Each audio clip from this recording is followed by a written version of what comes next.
हुआ क्योंकि जो इनकी जेनेटिक जो सोचने की जो क्षमता एक दूसरे से मेल खाती है। और ऐसी स्थिति में इन लोगों के घरों को, इन लोगों के समुदायों को बिगाड़ने के प्रयास किए गए, लेकिन बिगड़ नहीं हो पाए। तो अपने पूर्वजों को पूर्व घर के अंदर में एक विधि विधान के अंदर में इस चीज़ को प्रार्थना प्रे किया जाता है, जिसे हड़म होड़ो के नाम से जानते हैं। आज की तारीख में भी जब ईसाई आदिवासी इस चीज़ का प्रावधान अभी भी है, जब भी किसी तरह का घर में जब किसी तरह का परिवर्तन या फिर किसी तरह दुहा होती है तो वैसा ही बातें करते हैं कि हे हमारे पिता तू जो स्वर्ग में है, तेरा नाम पवित्र किया जाए, तेरे राजा तेरी इच्छा जैसे स्वर्ग में पूरी होती है, ऐसा ही हमारे पृथ्वी पर हो। नमस्कार, जोहार आप सभी को हमारे इस उभरता झारखंड और हमारे विश्राम Shri Munda live Facebook page में। और दोस्तों आज हम आप सबको बताने वाले हैं, क्योंकि हमें जब विश्राम श्री मुंडा में अभी इसी वक्त पिछले कुछ मिनटों से जब मैंने लाइव चला रहा था, थोड़ा सा हमारी शक्ल में थोड़ा सा पसीना आ गया है। आपको इसमें जाने की ज़रूरत नहीं है। और आज हम आपको बताएंगे दोस्तों कि आदिवासी ईसाई धर्म जो मानने वाले, उनको आदिवासियों का दर्जा किस तरह से दिया गया है। क्योंकि हम लगातार इस बात को लेकर के कई दिनों से, आज से नहीं, लगभग मैं चैनल ओपन किया था 2019 में, और 2019 से आप सबने देखा होगा इस बात को लेकर के काफ़ी मुखरता के साथ मैंने आपके सामने रखा है। और आज हम फिर से इस बात को लेकर के दोहराने वाले हैं दोस्तों कि आखिर ईसाई आदिवासी, जो ईसाई धर्म मानने वाले आदिवासी को किस तरह से क्यों माना जा रहा है। क्योंकि बहुत सारे लोगों का यही मानना है कि ईसाई धर्म मानने वाले लोग आदिवासी की सूची में क्यों रखा है इनको तो डीलिस्टिंग होनी चाहिए, इनको आदिवासियों की सूची से इनको हटा देनी चाहिए, क्योंकि ये लोग विदेशी धर्म मानते हैं। ऐसा कई सारे लोगों का अभी भी जानकारी है, ऐसी लग रहा है उनको, ऐसा ही मानना है। लेकिन संविधान के आधार पर जो संविधान की निर्माताओं ने ऐसा क्यों नहीं माना, यही जानकारी आपको मिलेगी। और आने वाले समय में भी इस तरह की तमाम लोगों को इनकी जो भ्रम होती है ये दूर हो जाएगी। इसीलिए इस वीडियो को ज़्यादा से ज़्यादा शेयर कीजिए और ज़्यादा से ज़्यादा लाइक कीजिए। इससे क्या होता है ना, आप जैसे अच्छे लोगों के पास सजेशन में चली जाती है और ये जानने की उत्साह हो जाते हैं। और इससे क्या होता है, आदिवासी ईसाई धर्म मानने वाले लोगों के प्रति जागरूक जानकारी हो जाते हैं। आप सबने देखा होगा राजनीति के अंदर में भी ये बात हमेशा से चर्चित होती है कि ईसाई धर्म मानने वाले आदिवासी नहीं है, क्योंकि ये पूरा विदेशी कस्टम सिस्टम को ये लोग भूल चुके हैं। लेकिन पुराने तरीका रहने की विधि विधान को अभी तक भूले नहीं हैं। क्यों नहीं भूले हैं, यही जानकारी आपको मिलेगी। शुरू से अंत तक देखिएगा, बिना स्किप करके एक एक पॉइंट पर हम आपको बात करेंगे, क्योंकि इस तरह की बातें पिछले 3.5 साल से मैं आपसे चर्चा करते आ रहा हूँ। आदिवासियों की जीवन पद्धति यानी कि जीवन जीने की शैली को अगर हम देखेंगे दोस्तों, बचपन यानी कि मरण, जन्म से लेकर के मरण तक 3 सिद्धांतों पर काम होती है। बच्चा पैदा होना, बड़े होना, बुजुर्ग होना, मर जाना।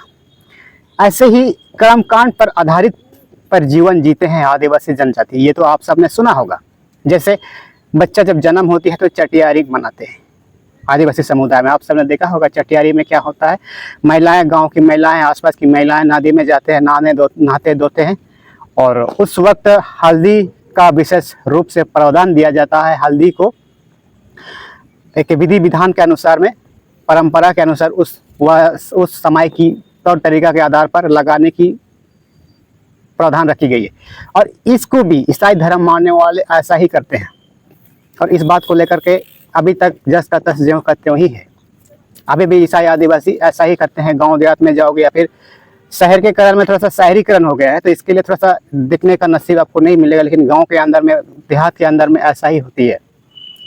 जब बच्चा बड़ा हो जाता है तो आदिवासी समुदाय में, हमारे मुंडारी भाषा में तुकोई लुतुर कहते हैं। तुकोई लुतुर कान छिदवाते हैं। कान छिदवाने की परंपरा आदिवासियों में है। और यही परंपरा को आदिवासी ईसाइयों ने क्या किया है, दृढ़ीकरण। आपने सुना होगा दृढ़ीकरण, अर्थात उन जवानों को स्पेशल ट्रेनिंग कराया जाता है। दृढ़ीकरण आप समझ सकते हैं, कन्फर्मेशन आप समझ सकते हैं। ये प्रावधान ईसाई आदिवासियों में है। और उस चीज को, जो कान छिदवाने की जो परंपरा, जो नामकरण की परंपरा को ही दृढ़ीकरण का रूप दिया गया है ईसाई आदिवासी में। अन्य समुदाय में क्या कहते हैं वो हमें नहीं पता है। और इस चीज को ही ईसाई आदिवासी, जो लोग कहते हैं कि ये लोग तो अन्य लोगों से पूजा पद्धति को, परंपरा को, रीति रिवाज को मानते हैं। और एक चीज याद रखिएगा, जो ईसाई आदिवासी मानने वाले लोगों और आदिवासी में पाहन पुरोहित द्वारा पूजा पद्धति को संपन्न होने की प्रावधान है। ईसाई आदिवासी में जो प्रचारक कहते हैं, उन्हीं का अनुरूप में पैर बदल करने की प्रावधान है। पाहन पुरोहित को भी, अगर पाहन पुरोहित अगर अच्छा नहीं काम करता है तो उसको भी पैर बदल करने की प्रशंसा है, अनुशंसा करते हैं, प्रावधान है। वैसा ही ईसाई आदिवासी में भी प्रचारक को बदलने की भी प्रावधान रखी गई है। दूसरा, जब बड़े हो जाते हैं शादी ब्याह करते हैं, शादी ब्याह के टाइम में भी जो समधी के जो समधी लोग जब गांव के परिवार, गांव के लोग, गांव के बड़े बुजुर्ग लोग लड़की देखने जाते हैं तो हाथ पैर को पित्तल की थाली, पित्तल की लोटा से हाथ उसको स्वागत किया जाता है, जिस तरीके से आदिवासी लोग करते हैं। आदिवासी की परंपरा विधि विधान के अनुसार धोते हैं, रखते हैं, इस तरह की परंपरा अभी भी है। और जब समधी जब देखा देखी होते हैं तो माला पहनाते हैं, एक दूसरे को संबोधित करते हैं, गले लगाते हैं, इस तरह का अभी भी प्रावधान दिखी गई है। जब मारते हैं, जब ईसाई आदिवासी जब मारते हैं तो तोपते हैं, ये तो आप सबको पता ही है। आदिवासी में आप सबने देखा होगा हड़गड़िया, ससंदरी, दिरेबिद, ऐसा शब्द आपने सुना होगा। ईसाई आदिवासी मानने वाले लोग भी अभी तक अपने पूर्वजों को हड़गड़िया, ससंदरी जैसे परंपराओं का प्रावधान रखा गया है। अभी भी ईसाई आदिवासी मानते हैं, ये बात करते हैं, यह चीज़ करते हैं कि रूढ़ी प्रथा के आधार पर जो पुराने तरीका से लोग करते थे, दिरेबिद, हड़गड़िया, ससंदरी, अभी भी आदिवासी ईसाइयों के गांव में देखोगे हड़गड़िया, ससंदरी ऐसे कई तरह के पत्थर देखने को मिलेगा। ये उस वक्त की पूर्वजों की परंपरा है।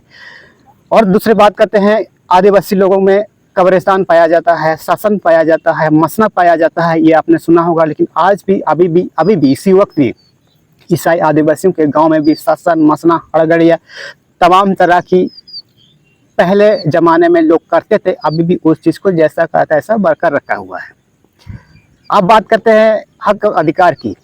जब भी उसकी विपक्ष में, उसके पक्ष में कोई किसी तरह का कानून पारित होती है तो सामूहिक मिलकर के, ईसाई आदिवासी मिल हो या फिर पुराने ज़माने में जो रह रहे थे प्रकृति, आज के टाइम पे प्रकृति पूजक, सनातन धर्म मानने वाले लोग कहते हैं, ये लोग मिलकर के एक दूसरे के साथ आंदोलन की रूपरेखा को तैयार करते हैं। भले ही पिछले कई दशक में इस चीज़ को एक दूसरे को बांटने का प्रयास किया गया था, लेकिन ऐसा हुआ नहीं। क्यों नहीं हुआ? क्योंकि जो इनकी जेनेटिक जो सोचने की जो क्षमता एक दूसरे से मेल खाती है, और ऐसी स्थिति में इन लोगों के घरों को, इन लोगों के समुदायों को बिगाड़ने के प्रयास किए गए, लेकिन बिगाड़ नहीं हो पाई। और आज के टाइम में भी, आज के 21वीं जनरेशन में भी इस बात को लेकर के पुरजोर से विरोध करने की आंदोलन आपकी रूपरेखा को आपने देखा होगा। इसका सबसे बड़ा उदाहरण और क्या हो सकती है? और इसीलिए जितने भी जो पुराने तरीका की जो परंपरा, पुराने तरीका की जो रीति रिवाज, आज की तारीख में भी आदिवासी की तरह ही, आदिवासियों जैसे मसना, शासन, मसना, हड़गड़िया तरह की चीज़ें आप सब ईसाई आदिवासियों के गांव घर में भी आप देख सकते हैं। और सबसे खास बात यह है दोस्तों, आदिवासियों में आप सबने देखा होगा सिंह बोंगा अर्थात पूर्वज को सबसे बड़ा महत्व दिया जाता है। आप सबने देखा होगा, ये बात शायद आप सब नहीं सुने हैं तो सुन लीजिए। जो आदिवासी उस वक्त, उस जमाने के लोग अपने पूर्वजों को पूर्व घर के अंदर में एक विधि विधान के अंदर में इस चीज़ को प्रार्थना प्रे किया जाता है, जिसे हड़म होड़ो के नाम से जानते हैं। आज की तारीख में भी जब ईसाई आदिवासी इस चीज़ का प्रावधान अभी भी है, जब भी किसी तरह का घर में जब किसी तरह का परिवर्तन या फिर किसी तरह का दुहा होती है तो वैसा ही बातें करते हैं कि हे हमारे पिता, तू जो स्वर्ग में है, तेरा नाम पवित्र किया जाए, तेरे राजा, तेरी इच्छा जैसे स्वर्ग में पूरी होती है, ऐसा ही हमारे पृथ्वी हो। इस तरह की तमाम कर्मकांड है दोस्तों। इसे आपको समझना बहुत जरूरी है, और इसे समझ के जान करके आप सब कोई कभी आज के टाइम पे कभी नहीं लगेगा कि ईसाई आदिवासी पुराने कस्टम सिस्टम पे जी रहे हैं। आज के झारखंड के आदिवासी, ईसाई आदिवासी रोम साम्राज्य के ईसाई आदिवासियों की तरह इस झारखंड में नहीं रहते हैं। ये झारखंड के आदिवासी ईसाई हाथ धोने की परंपरा, पैर धोने की परंपरा रोम साम्राज्य में उस वक्त अभी भी जो ईसाई आदिवासी, जहाँ विदेशी में कहते हैं, जो विदेशी के लोग कहते हैं, जो विदेशी में भी इस तरह का परंपरा नहीं है। आज भी ईसाई आदिवासी माला पहनाते हैं, प्राकृतिक माला पहनाते हैं, लेकिन विदेशी में इस तरह का परंपरा नहीं पाई जाती है। ऐसा ही कई तरह की चीज़ें तो हैं, इस जो विधि विधान ईसाई आदिवासियों का ही अपनी रूपरेखा को एक नया तरीका से डेवलप किया हुआ है। इसे आपको समझना बहुत जरूरी है। इसीलिए ही आज के टाइम पर ईसाई आदिवासी मानने वाले, आदिवासी ईसाई धर्म मानने वाले लोगों को आदिवासी का सूची में रखा गया है। ये तो साफ हो चुकी है। और इसीलिए ही संविधान के अंदर में या फिर कोई भी विधायक विधानसभा के अंदर में इस बात को लेकर के चर्चा करने से घबराते हैं। जो आदिवासी अपनी रूढ़ी प्रथाओं के आधार पर जन्म से लेकर के मरण तक की जितनी भी कर्मकांड होती है, इस चीज़ की प्रावधान ईसाई धर्म में ईसाई धर्म मानने वाले आदिवासी अभी भी करते आ रहे हैं। तो ये छोटी सी जानकारी आप सबको कैसी लगी, ऐसा ही तमाम छोटी बड़ी जानकारी हम आप सबको देते रहेंगे दोस्तों। थोड़ा सा मेरा पसीना आ गया है, इस पर आपको जाना नहीं है। और ऐसा ही मज़ेदार वीडियो हमारे इस उभरता झारखंड और विश्राम Shri Munda live Facebook page की माध्यम से आप सबको हम लगातार देते रहेंगे। तब तक के लिए बने रहिएगा। नमस्कार।